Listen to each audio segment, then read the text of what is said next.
Hey everyone, welcome back. Today I'm showing you exactly how to move your custom domain from one Squarespace site to another. Let's get right to it. First, you need to make sure you have administrator permissions on both the old website and the new website. Also, keep in mind that the new website must already be upgraded to a paid plan because you cannot move a domain to a free trial site.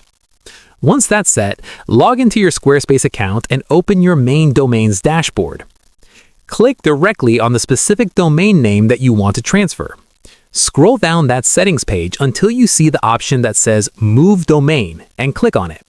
Squarespace will then show you a list of all the eligible websites connected to your account. Simply select the thumbnail image of the new website you want to attach the domain to. Finally, review the details to make sure everything looks correct and click Confirm to complete the transfer. Your domain will automatically start directing traffic to the new site within 24 to 48 hours. And that is it. Your website address is officially moved to its new home. If this quick guide helped you out today, please give the video a thumbs up and subscribe for more tech tutorials. See you in the next one.